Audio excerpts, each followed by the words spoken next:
मेरा नाम सुलेखा है। मैं सिर्फ 18 साल की हूँ। पर इतनी सी उम्र में ही क्यों अपनी ज़िंदगी ख़त्म करने के बारे में सोचा? आखिर क्यों? क्या कारण थी? जी हाँ, मेरा नाम सुलेखा है और मैं सिर्फ 18 साल की हूँ। यह छोटी सी उम्र में मैं बहुत ही ज़्यादा खुश थी और मैं कॉलेज करती थी और मैं कॉलेज में अपने बहुत सारी फ्रेंड के साथ बातचीत करती थी। सबके साथ घूमना फिरना, एक साथ खाना, बहुत ही अपने ज़िंदगी में मस्ती किया और मैं बहुत ही ज़्यादा खुश भी थी। मुझे किसी चीज़ की भगवान के दुआ से कमी नहीं थी। मम्मी पापा मेरे बहुत अच्छे थे। मेरे घर में एक छोटा सा भाई था जो मुझे बहुत प्यार करता था। मैं अपने भाई से बड़ी थी। मैं कॉलेज करती थी और मेरा भाई अभी स्कूल करता था। मैं अपने फ्रेंड के साथ कोचिंग कॉलेज सब एक साथ किया करती थी और मैं कहीं पे पर भी जाती तो मेरी एक फ्रेंड थी सीमा। वह मेरी बेस्ट फ्रेंड थी। हम लोग जब भी कहीं भी जाते एक दूसरे के साथ ही जाते। अगर एक नहीं जाते तो दूसरा भी कहीं जाने के लिए इनकार कर देते, मानो हम फ्रेंड नहीं बहन हैं। बहुत ही अच्छे हम लोगों की बॉन्डिंग थी और हम लोग एक दूसरे से प्यार भी बहुत अच्छे से करते थे। सभी देखकर कहते थे कि इन लोगों की दोस्ती कैसी है, ये दोस्ती है, इन दोनों में जो प्यार है यह तो सगी बहन की भी ना हो। और उसके बाद हम दोनों एक दिन प्लानिंग किए, क्यों ना आज कॉलेज को छोड़ दिया जाए, बोरिंग क्लास है, 1 घंटे के लिए कहीं बाहर घूमने के लिए जाते हैं। हम लोगों ने ब्रेकफास्ट के टाइम हुआ, ब्रेकफास्ट करने के बाद क्लास में हम लोग अटेंड नहीं किए। मैं और मेरी फ्रेंड सीमा हम लोग कॉलेज से बाहर चले गए। छुप छुप के जाने के बाद खूब सारी मस्ती किया, गोलगप्पे खाना, बाहर घूमना फिरना, पार्क जाना, सभी किया। उसके बाद हमने देखा कि अब हमारे कॉलेज के टाइम हो रहे हैं। छुट्टी होने का हमें अब कॉलेज से जाकर अपना बैग भी तो लेना होगा। हम लोग कॉलेज में गए, चुप चुप के जाकर क्लास के अंदर चले गए। जैसे ही छुट्टी हुई हम लोगों ने अपना अपना बैग लेकर बाहर निकल गए। उसके बाद अपने अपने घर गए। शाम 5 बजे हम लोगों की कोचिंग थी। कोचिंग के लिए मैंने सीमा को फ़ोन किया, सीमा आज तुम कोचिंग चल रही हो ना? सीमा ने कहा हाँ दोस्त, मिलते हैं बाहर, आओ, मैं तुम्हारे घर के बाहर ही खड़ी हूँ। सीमा घर के बाहर खड़ी थी। दोनों फ्रेंड आपस में गए कोचिंग क्लास। आते वक्त उन लोगों को घर लेट हो गई तो सीमा ने कहा इतना अंधेरा हो रहा है, मेरे मेरे सुलेखा तुम्हारा घर से नज़दीक है, मेरा घर है, इसलिए ज़्यादा लेट होने के कारण सुलेखा ने सीमा के घर में रुक गई और अपने मम्मी पापा को फ़ोन करके बोल दिया ताकि उसके मम्मी पापा परेशान ना हो। माँ, मैं आज सीमा के घर में रुकती हूँ क्योंकि आने में काफ़ी लेट हो गई। सर ने कुछ ज़्यादा देर तक पढ़ाई करा दिए, इसलिए लेट होने के कारण मैं सीमा के घर आज रात रुक जाती हूँ, अगर पापा को भाई को अच्छा लगे तो। सुलेखा की मम्मी पापा सीमा के घर परिवार को बहुत अच्छे तरीके से जानते थे। उन्होंने कहा कोई बात नहीं बेटा, रुक जाओ, सुबह तुम आ जाना, कॉलेज छूटना नहीं चाहिए। सुलेखा ने कहा ठीक है। रात हो गई थी। दोनों दोस्त ने खाना बनाए। सीमा के घर में एक भाई और मम्मी पापा थे। दोनों के परिवार एक जैसे ही थे, छोटा सा परिवार थे पर खुशी परिवार थे।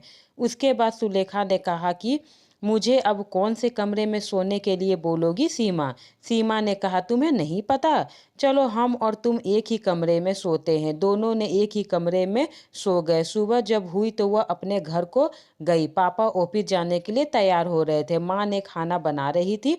सुलेखा ने बिना कुछ कहे अपने रूम में जाकर फिर से सो गई। मम्मी जाकर बोली बेटा क्या हुआ, नहा धोकर नाश्ता करो, कॉलेज नहीं जाना है क्या? सुलेखा ने कहा। कोई जवाब नहीं दिया। सीमा की माँ को लगा कि तबीयत खराब होगा, शायद इसलिए यह सोई है, आज कॉलेज नहीं जाएगी। उसके पापा ने पूछा सुलेखा कहाँ है? कॉलेज उसे छोड़ देता हूँ। सुलेखा की माँ ने कहा सुलेखा सोई है, शायद उसकी तबीयत ठीक नहीं है, आप ऑफिस चले जाओ, लगता है सुलेखा आज कॉलेज नहीं जाएगी। पापा ने ऑफिस जाने के लिए तैयार थे ही वह ऑफिस चले गए। उसका छोटा भाई भी स्कूल चला गया पर सुलेखा दोपहर तक सोई रही। माँ को थोड़ा चिंता होने लगी। आखिर यह इतनी क्यों सो रही है, कुछ बात तो नहीं है? माँ ने सुलेखा के कमरे में गए और सुलेखा को कहा, बेटा सुबह से दोपहर हो चुकी है, तुम अभी तक सोई हो, उठो, नहा धोवा कर कुछ खा लो, तुम्हारी तबीयत तो ठीक है? वैसे तुम्हें कोई तबीयत खराब तो नहीं लग रही है? सुलेखा ने उठा, नहा धोवाकर वह खाना खा ली, बट किसी से कुछ बात नहीं किया। उसकी माँ को लगा यूं ही कोई नहीं सोई होगी, मम्मी अपने काम में लग गई। शाम हुई, सीमा उसके घर आई। आंटी आंटी, सीमा सुलेखा कहाँ है? सुलेखा की माँ ने कहा, बेटा वो अपने कमरे में है, आज लगता है उसकी तबीयत ठीक नहीं है कि है, कुछ समझ नहीं आ रहा है, जब से आई है सोई है। सीमा ने कहा, कोई बात नहीं आंटी, मैं सुलेखा से मिलती हूँ। वह सुलेखा से बात की। सीमा ने कहा, सुलेखा तुम्हारे साथ जो हुआ उसके लिए मैं हाथ जोड़कर तुमसे विनती करती हूँ, मुझे माफ़ कर दो। मैं कभी नहीं सोचा था कि तुम्हारे साथ ऐसा भी कुछ हो सकता है। इसकी जिम्मेदारी सिर्फ मैं ही हूँ, क्योंकि मैं ही तुम्हें अपने घर लेकर गई और रहने के लिए कहा। शायद तुम मेरे घर ना जाती, शायद मेरे घर कल रात ना रुकती, तो यह सब नहीं होता। और सीमा के आंखों में आंसू आ गया। सुलेखा ने कहा, जरा धीरे बोल, मेरे मम्मी पापा को कुछ पता नहीं चलना चाहिए, वरना मेरे कॉलेज कोचिंग सब मम्मी पापा छोड़वा देंगे। सीमा ने कहा, मैंने अपने घर की सारी बात बता चुकी हूँ, तुम फैसला करना है, तुम क्या करना चाहती हो? सुलेखा ने कहा, मैं बहुत शर्मिंदा हूँ, मैं यकीन नहीं कर सकती कि मेरे साथ क्या हुआ है। मैं बताती हूँ, तुम मेरे साथ सोई थी, पर तुम्हें आधी रात को गर्मी लग रही थी, तुम छत पे चली गई सोने पर, तुम्हारे कमरे में सो गई क्योंकि मेरे आंख लग गई थी, और तुम्हारे पापा ने मेरे साथ गलत करने की कोशिश की। मुझे बहुत बुरा लगा, पर तुम्हारे पापा जो सोचे वह नहीं हो पाया, क्योंकि मैं जाग चुकी थी और मैं वहाँ से पापा को धक्का मारकर निकल गई रूम से बाहर। मुझे आप तुम्हारे पापा से यह उम्मीद नहीं थी, मुझे ना जाने क्यों जिंदगी खत्म करने की मन कर रही है। सीमा ने कहा, सुलेखा तुम गलत नहीं हो, जो मेरे पापा ने तुम्हारे साथ किया वो गलत करने की कोशिश की है।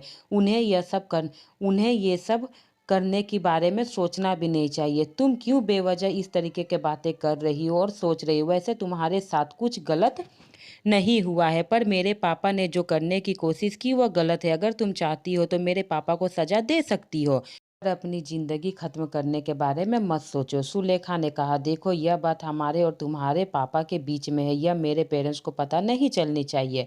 और मैं तुम्हारे पापा से बात ज़रूर करूँगी कि वह एक बेटी की उम्र के साथ ऐसा क्यों किया। सुलेखा ने सीमा के पिता से बात किया, पर सीमा के पिता को भी बहुत शर्मिंदा महसूस हुआ, क्योंकि उस रात वह नशे में थे, उन्हें कुछ समझ में नहीं आया। उसने सुलेखा के आगे हाथ जोड़कर कहा, बेटी तुम मेरी बेटी के समान हो, और जो मैंने तुम्हारे साथ किया बहुत गलत किया, पर मुझे माफ़ कर दो, मैं नशे में था, मुझे कुछ समझ में नहीं आया।